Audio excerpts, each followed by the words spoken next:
Que la paix de Dieu vous soit. Nous allons commencer notre prédication de ce matin. Comme nous sommes tous confinés chez nous, nous allons prêcher sur les 10 vierges. Les 10 vierges. C'est Matthieu 25, verset 1er à 13. Alors le royaume des cieux sera semblable à 10 vierges qui, ayant pris leur lampe, allèrent à la rencontre de l'époux. La première chose qu'on aimerait, la première question qu'on aimerait se poser, c'est qui sont les vierges? Qui sont les vierges? Ces 10 vierges, on peut dire que c'est l'église locale. Au début, il n'y avait qu'une seule église locale. Et c'était l'église de Jérusalem. Nous retrouvons ça dans Actes 8, verset 1er, où, je lis pour vous, il y eut ce jour-là une grande persécution contre l'église de Jérusalem. Et tous, excepté les apôtres, se dispersèrent dans les contrées de la Judée et de la Samarie. Donc nous comprenons que tout au début, Jésus a créé son église, d'accord? Mais tout au début, il n'y avait qu'une seule église locale. Je n'ai pas dit que lorsque Jésus a dit « j'ai créé mon église, je construis mon église », c'est une église locale que Jésus a créée, mais nous allons voir ça un peu plus tard. Mais déjà, nous comprenons que les 10 vierges, ils sont dans une église locale. Donc la première église locale qu'on a eue, c'est l'église de Jérusalem. Alors, Ecclésia, église. Qu'est-ce que ça signifie? Ecclésia signifie appeler à sortir de chez soi. En grec, Ecclésia, ça signifie appeler à sortir de chez soi. C'est-à-dire que tu es chez toi, eh bien, on t'appelle à quitter, à sortir de chez toi. On t'appelle à sortir de chez toi pour venir étudier ensemble la parole de Dieu, pour venir prier, pour venir méditer ensemble la parole de Dieu. C'est ça, Église. Donc, ces jeunes filles ont toutes reçu le même appel. C'est 10 vierges.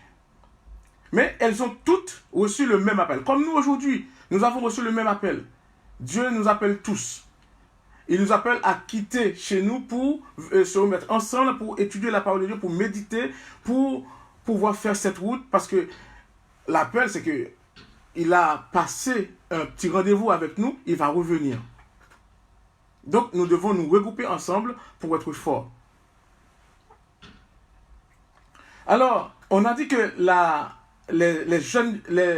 les 10 vierges, si, par exemple, j'arrive, je vois les 10 vierges, je vais voir qu'elles sont toutes belles, qu'elles sont toutes sans tache, qu'elles sont toutes normales. Elles sont toutes belles, elles sont toutes normales. Si moi j'arrive, c'est ce que je vais voir. Si quelqu'un les rencontre, il va voir qu'elles sont toutes belles. Elles ont toutes chacune une lampe à la main. Chaque personne, chaque vierge a une lampe à la main. Et la lampe est allumée. Comment voyez-vous qu'il y a une différence? Lorsque elles sont toutes belles, elles ont toutes une lampe à la main, et il y a la lumière. C'est-à-dire qu'elles ont une lampe.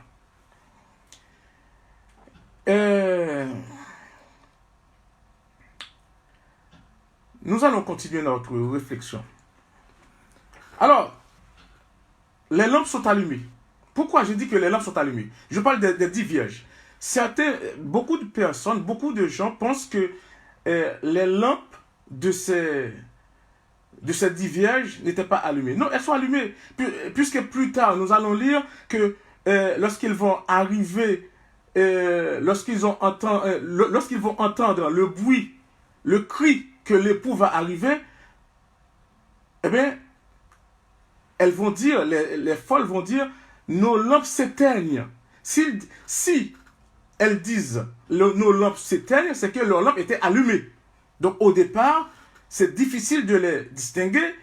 Elles sont belles, elles sont vierges, hein, elles sont vierges, et en plus, elles ont une lampe, et les lampes sont allumées. Donc, on peut dire que les 10 vierges, elles se ressemblent toutes. Mais on ne peut pas les distinguer, c'est ce qu'on vient de dire.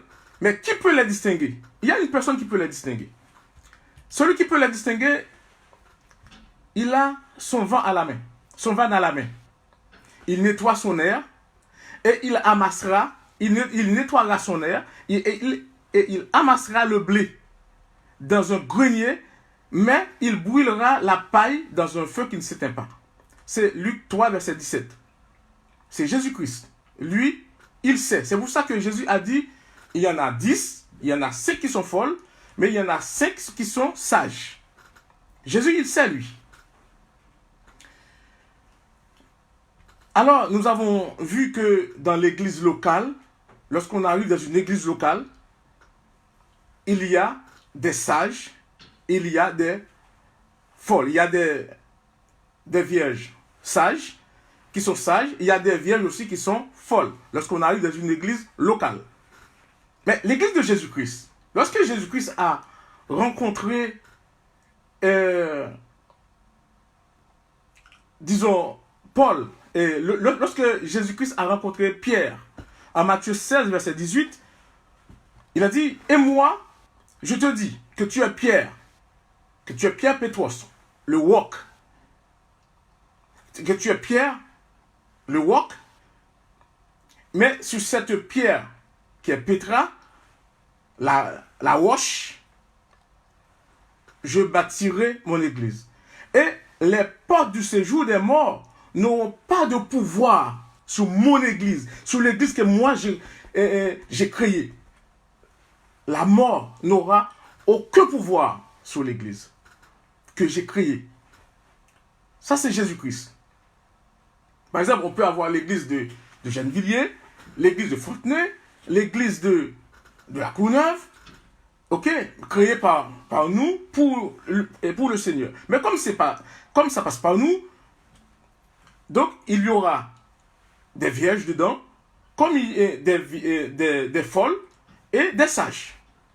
Mais dans l'église de Jésus-Christ, nous allons voir, cette église, l'église de Jésus-Christ, cette église est appelée dans Hébreux 12, verset 23, l'assemblée des premiers-nés. L'assemblée des premiers-nés, où la nouvelle naissance est incontournable. C'est-à-dire que pour être dans l'église que Jésus a créée, il faut être né de nouveau. C'est obligé. On doit être né de nouveau pour être dans l'église que Jésus-Christ a créée. Alors, nous venons de voir qui sont ces 10 vierges. Ces 10 vierges, c'est l'église locale. Où il y a les sages, où il y a les folles. Mais l'époux, qui est l'époux? Qui est l'époux? L'époux, c'est bien Jésus.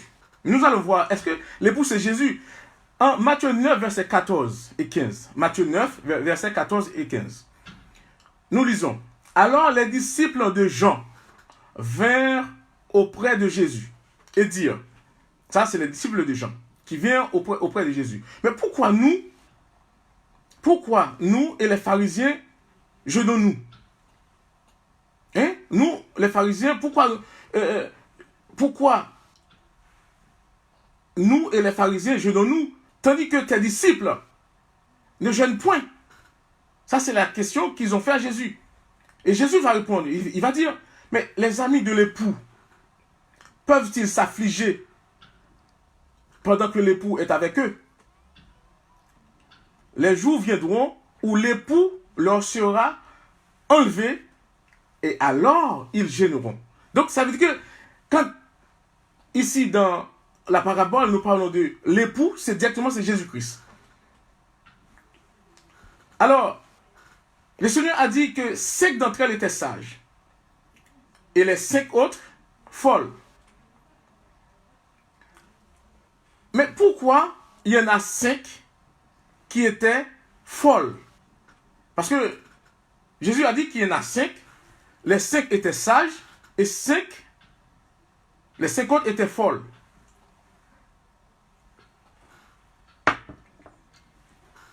Mais pourquoi il y a 5 qui étaient sages et il y en a 5 qui étaient folles? Mais il y a 5 qui étaient sages parce qu'elles ont pris la peine de prendre une réserve d'huile avec elles. Elles ont pris la peine de prendre une réserve d'huile avec elles. Mais les folles, elles ont juste pris la lampe. Elles ont pris leur lampe avec un petit peu d'huile. Et puis, elles sont parties à la tente. Elles sont parties, comme les 10 vierges, elles sont parties dans un même endroit et ils attendaient. Elles attendaient. Alors,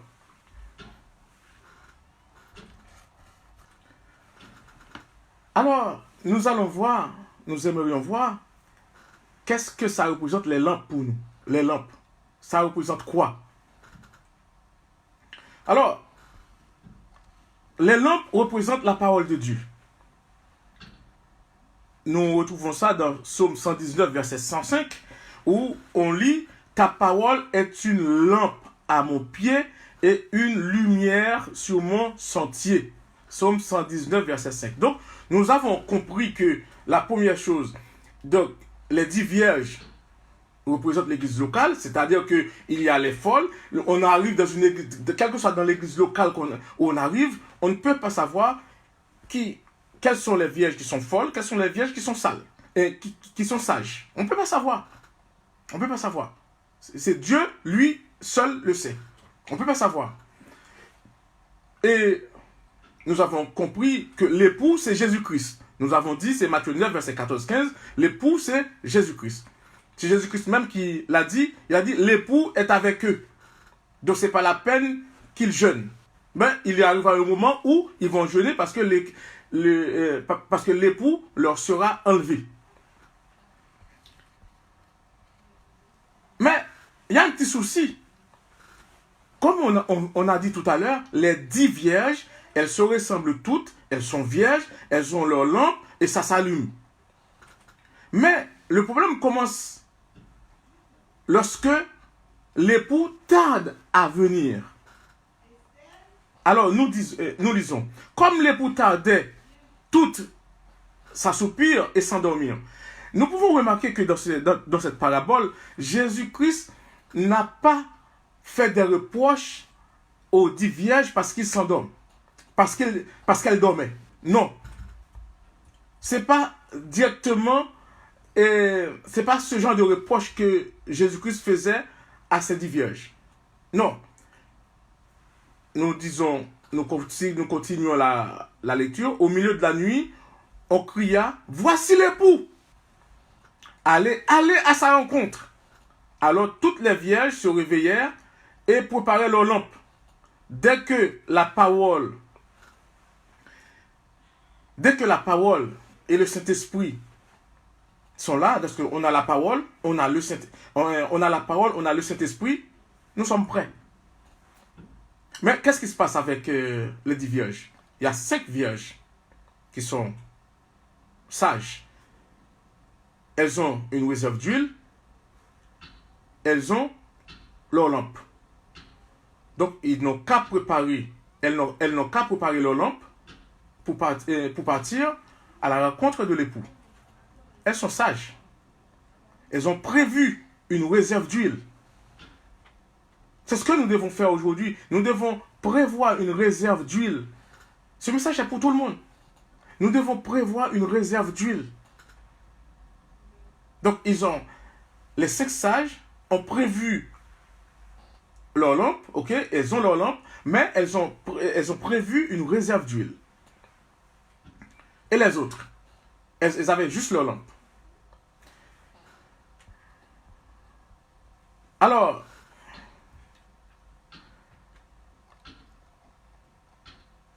c'est quoi avoir une réserve d'huile? Avoir une réserve d'huile, c'est quoi? Avoir une réserve d'huile, c'est vivre c'est marcher selon l'esprit. C'est vivre selon l'esprit. Alors, pour être prêt, il faut la parole. Il faut notre Bible. Il faut la parole de Dieu. On ne peut pas servir Dieu si on n'a pas la parole. Sans la parole de Dieu, on ne peut pas servir Dieu. Si on n'étudie pas la parole, on ne peut pas servir le Seigneur. C'est pour cela que le Jésus-Christ, lorsqu'il est arrivé sur la terre, il a formé ses disciples pendant 3 ans. Et puis, en partant, il a dit, je vais vous envoyer le Saint-Esprit. Vous allez m'attendre à Jérusalem et je vais vous l'envoyer. On ne peut pas être prêt sans la parole et sans le Saint-Esprit. On ne peut pas être prêt. Alors, le Seigneur, il a dit, dans Jean 14, verset 16, « Je vous enverrai un autre consolateur. » C'était un moment où les disciples, Jésus a annoncé sa mort aux disciples, les disciples sont tristes. Les disciples, ils sont tristes. Ils ont dit, bon, et le Seigneur qui a dit, il va s'en aller. Lorsque le Seigneur, lorsqu'il devrait aller à un endroit, le Seigneur était avec eux. Et ils avaient besoin de rien. Ils avaient besoin de l'argent. Jésus-Christ était là. Ils avaient besoin des directives, la direction à prendre pour cette journée, où on va. C'est Jésus-Christ qui disait, bon, on va à tel endroit. Donc, Jésus-Christ prenait soin d'eux. Donc, ils avaient besoin de rien. Ils avaient la sécurité. Ils avaient Jésus-Christ. Mais, lorsque Jésus a dit, je vais m'en aller, il y avait une tristesse sur leur visage. Ils étaient tristes. Ils avaient cette tristesse sur leur visage. Et c'est là que Jésus a dit, mais, écoutez, je m'en vais, mais ne vous inquiétez pas, je vais vous envoyer un autre consolateur. Un autre consolateur. Alon Parakleton. Un autre consolateur. Quelqu'un d'autre qui est comme moi. Hein? Alon Parakleton, ça dit que c'est un autre comme moi. Je vais vous envoyer un autre comme moi. C'est en Jean 14, verset 16. Et lui, lorsque vous n'arrivez pas à prier, il va vous aider à pousser des cris inexprimables. Donc je vais vous envoyer un autre comme moi. Ne vous inquiétez pas. Et lorsque vous serez à Samarie, il pourra être là avec vous. Lorsque vous serez en Judée, il sera avec vous en Judée. Partout où vous êtes. Lorsque moi je vous envoie en Judée, moi je passe par la Samarie, je ne suis pas avec vous. Mais lui, quand vous allez passer partout où vous passez, il sera avec vous. Donc il vaut mieux que je m'en aille pour que lui, il vienne. Vous aurez besoin de lui. Il vaut mieux que je m'en aille pour que lui, il vienne.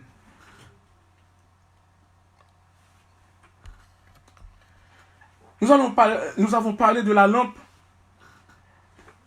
Nous avons parlé de l'huile. Le docteur, qu'est-ce qu'il fait, lui?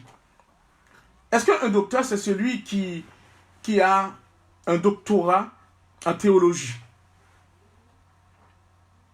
On va tout de suite dire oui, c'est quelqu'un qui a un doctorat en théologie, etc. Mais il y a un petit truc dedans.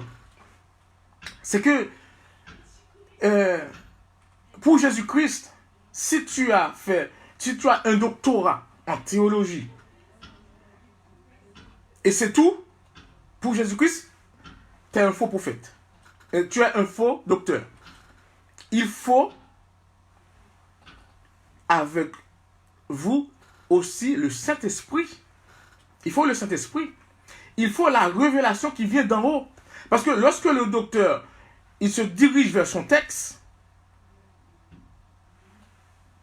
Dieu lui révèle des choses pendant que lui, il fixe son texte. Dieu lui révèle des choses qu'il n'aurait pas vues sans cette connexion avec le ciel, sans cette connexion avec Dieu, sans cette connexion et sans la présence du Saint-Esprit. L'apôtre Paul, il connaît bien la Torah. Et au pied de Gamaliel, il a étudié au pied de Gamaliel. C'était un bon. Il avait un bon niveau. Mais il ne connaissait rien du tout, parce qu'il n'y avait pas le Saint-Esprit. Mais lorsqu'il a rencontré Jésus-Christ sur la route de Damas, ça va changer. Maintenant, il va avoir des révélations. Lorsqu'il va prendre la Torah, il va prendre des passages de l'Ancien Testament, Dieu va lui montrer des choses, va lui inspirer des choses. Il va voir des choses qu'il ne voyait pas auparavant. Donc le docteur, c'est pour ça que Jésus a dit à Nicodème, ben, tu es docteur, tu ne vois pas ces choses. Mais lorsque il va être né de nouveau, il va voir ces choses-là. Donc j'ai pas dit qu'il ne faut pas des études pour être docteur. Si vous avez vos études à faire, il faut les faire. Mais en même temps, il faut aussi le Saint-Esprit. Si tu as juste les études, vous n'avez pas le Saint-Esprit, vous êtes pour l'Église, pour Dieu, pour Jésus-Christ, tu es un faux. Mais tu es un vrai lorsque vous avez la parole, vous avez l'huile. Il faut le Saint-Esprit aussi.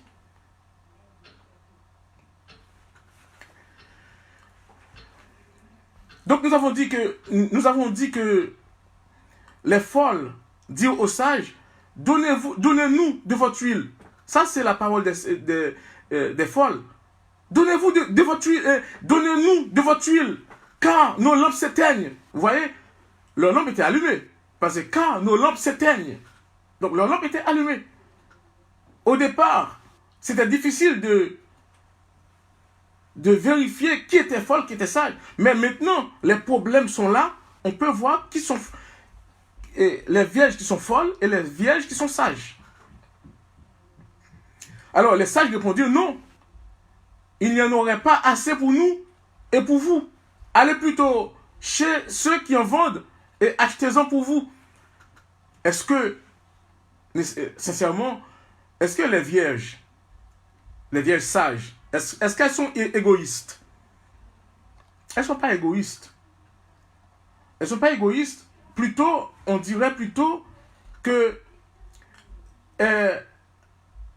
les vierges qui sont sages, les sages, on dirait plutôt que leur expérience, en fait, elles ne peuvent pas partager leur expérience, les expériences qu'elles ont eues avec le Saint-Esprit, elles ne peuvent pas partager ces expériences-là avec vous. Vous devez avoir vos propres expériences avec le Saint-Esprit. Il faut des expériences avec Jésus-Christ. Il faut des expériences avec le Saint-Esprit. C'est très très important. On ne peut pas vivre sa vie de chrétienté sans avoir des expériences. Lorsque vous avez une amie, il faut vivre, il faut passer des moments relationnels avec cette amie. Parfois, pour connaître une personne, il faut passer du temps avec cette personne. Il faut de l'expérience, il faut des expériences avec cette personne. Donc il faut des expériences avec le Saint-Esprit. Il faut ça. Est-ce que ça vous arrive, lorsque vous dites que vous aimez Jésus-Christ, mais est-ce que vous avez passé du temps avec lui? Est-ce que vous avez passé du temps avec le Saint-Esprit? Si vous avez la lampe, vous avez la parole, vous n'avez pas l'huile, vous n'avez pas le Saint-Esprit, vous n'allez pas avoir de la lumière. Parce que votre lampe va s'éteindre. Oui, votre lampe va s'éteindre. C'est pour ça qu'ils vont dire, allez plutôt chez qui en vendent. Ils ne peuvent pas partager leur expérience personnelle avec vous. Ils ne peuvent pas. Nous devons avoir nos propres expériences avec Jésus-Christ. C'est pour ça que nous pouvons nous poser cette question aujourd'hui. Comment sont nos lampes actuellement? Est-ce qu'il y a de l'huile dans nos lampes? Est-ce qu'on a une réserve d'huile? Comment sont nos lampes? Avons-nous une réserve d'huile en ce moment? C'est ça la question que nous pouvons nous poser. Parce que les sages ne pouvaient pas partager leur huile avec les autres. Ils ne pouvaient pas. La vie spirituelle est personnelle. la vie que tu veux mener avec Jésus-Christ, la vie, la relation qu'il y a entre toi et Jésus-Christ, entre toi et le Saint-Esprit, c'est personnel. Donc on doit avoir nos propres expériences avec le Saint-Esprit. L'expérience que vous avez avec le Saint-Esprit, c'est personnel. Et le Saint-Esprit, lorsque vous criez, le Saint-Esprit, il est là pour vous aider à pousser des cris inexprimables. Parfois, vous êtes à bout, comme en ce moment, nous sommes tous confinés dans nos coins. Nous avons besoin de la présence du Saint-Esprit. C'est le moment de faire certaines expériences avec lui. Vous qui n'aviez pas beaucoup de temps, parce que vous travaillez tout le temps. Maintenant, il y a le bienfait de ce qui se passe actuellement. Vous avez le temps de prendre votre Bible et de lire votre Bible. D'avoir une petite expérience avec lui. Romains 8, 26, il vous aidera à pousser des cris inexprimables.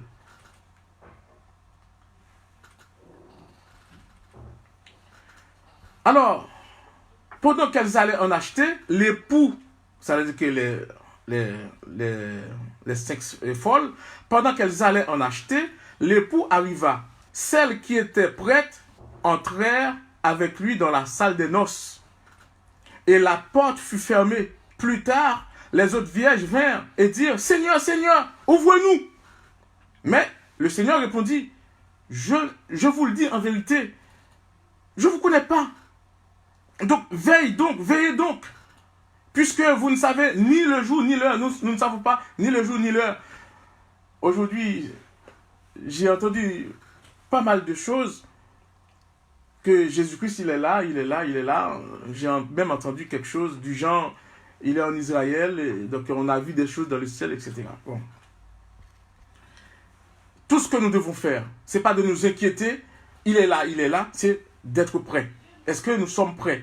Nous devons garder avec nous une réserve d'huile. Est-ce que cette réserve d'huile, vous l'avez? C'est ça qui est important pour nous. Est-ce que nous avons cette réserve d'huile? Alors, comment nous pouvons avoir cette réserve d'huile? Pour ne pas être comme les folles, les 5 folles. C'est soit nous sommes comme les 5 folles, ou bien nous sommes comme les 5 sages. Vous voyez que c'est 50-50. Soit nous sommes comme les 5 folles, les vierges folles, ou les vierges sages. Comment faire pour être comme les 5 vierges sages? Comment faire? En Galates 5, versets 16 et 17, c'est l'apôtre Paul qui parle. Il dit, je dis donc, marchez selon l'esprit. Oui, il faut marcher selon l'esprit. Pour être sage, il faut marcher selon l'esprit. Marchez selon l'esprit et vous n'accomplirez pas les désirs de la chair. Car la chair a des désirs contraires à ceux de l'esprit. Vous avez la chair, vous avez l'esprit. Les deux, elles ont des idées contraires. Donc, lui, il veut dominer, lui, il veut dominer. Donc, elles ont des désirs contraires. La chair a des désirs contraires à ceux de l'esprit. Et l'esprit a des désirs de contraires à ceux de la chair. Ils sont opposés, les deux. La chair, l'esprit, ils sont opposés. Lorsque c'est l'esprit qui dirige, c'est que toi, tu ne diriges pas.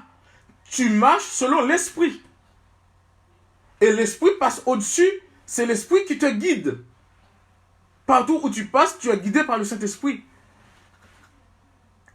Galates 5, 22, il est possible, il est facile de reconnaître chez une personne si elle est sage ou si elle est folle. Comment? Eh bien, il suffit de voir ce que cette personne-là produit. Le fruit de l'esprit. Le fruit de l'esprit, c'est-à-dire le travail que fait l'esprit, c'est ça que ça signifie. Donc, ils ont ça dans un langage daté à l'époque de l'Antiquité, c'est normal. Ils disent, mais le fruit de l'esprit, c'est l'amour, c'est la joie, c'est la paix, c'est la patience, c'est la bonté, la bénignité, la fidélité, la douceur, la tempérance. Ça, c'est les fruits de l'esprit. Mais, dans un autre français que je pourrais mettre, je pourrais dire, le travail que produit l'esprit, c'est l'amour. Le travail que produit l'esprit en nous, c'est la joie.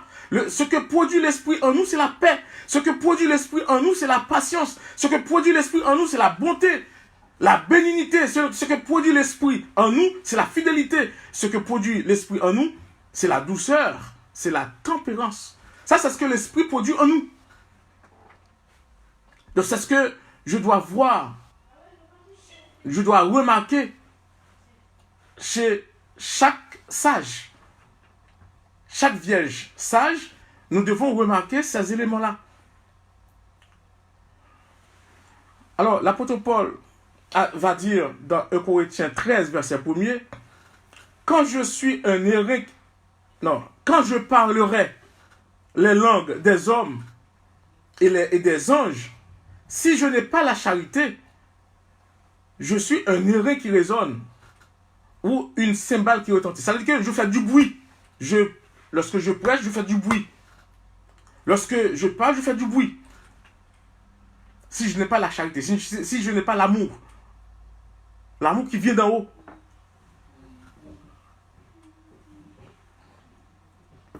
Quand je parlerai des langues des hommes et des anges, si je n'ai pas la charité, c'est-à-dire que même si je parle en langue, si je n'ai pas l'amour, ça ne me sert à rien. Je ne suis pas sauvé parce que je parle en langue. Je ne suis pas sauvé parce que... Bon, il va encore plus loin. Je vais regarder ici.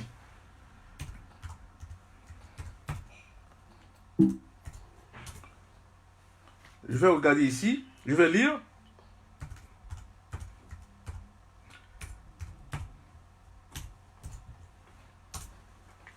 Quand je parlerai les langues des hommes et des anges, si je n'ai pas la charité, je suis un hérétique qui résonne et une cymbale qui retentit. L'apôtre Paul va encore aller plus loin. Il va encore aller plus loin. Qu'est-ce qu'il va dire? Il va dire, ça veut dire que là, je viens de dire une chose importante. J'ai dit, même si la personne, elle parle en langue, c'est pas le signe qu'elle est sage. C'est pas le signe qu'elle est sage. Parce que lorsque Dieu donne un don, il le donne. Il est à vous. Ça dépend de ce que vous voulez faire. Samson avait son don. Mais il est mort avec son don. Dieu vous donne un don, vous l'avez ce don. Mais ce n'est pas la preuve que vous êtes sauvé, ce n'est pas la preuve que vous êtes sage. Vous pouviez être sage et un peu plus tard, vous avez pris une autre route. Alors, il a dit, même quand je parle en langue, même si je parle la langue que parlent les anges, si j'aime pas la personne qui est à côté de moi, je suis une personne qui fait du bruit. Est-ce que vous aimez votre frère? Est-ce que vous aimez celui qui est à côté de vous? Si vous ne l'aimez pas, vous êtes une personne qui fait du bruit. Et l'apôtre Paul va encore aller plus loin. Il va dire au verset 2, « Et quand j'aurai le don de prophétie, ça veut dire que c'est un grand don. C'est quelqu'un qui est dans l'assemblée. Le don de prophétie, ça se passe dans l'assemblée. Ça se professe, on peut professer ça dans l'assemblée. C'est comme quelqu'un qui se met debout dans l'assemblée, qui à haute voix, qui donne une prophétie, qui donne une parole de réconfort, ou bien une exhortation, ou bien une parole d'édification dans une église. Donc c'est très important d'avoir ça.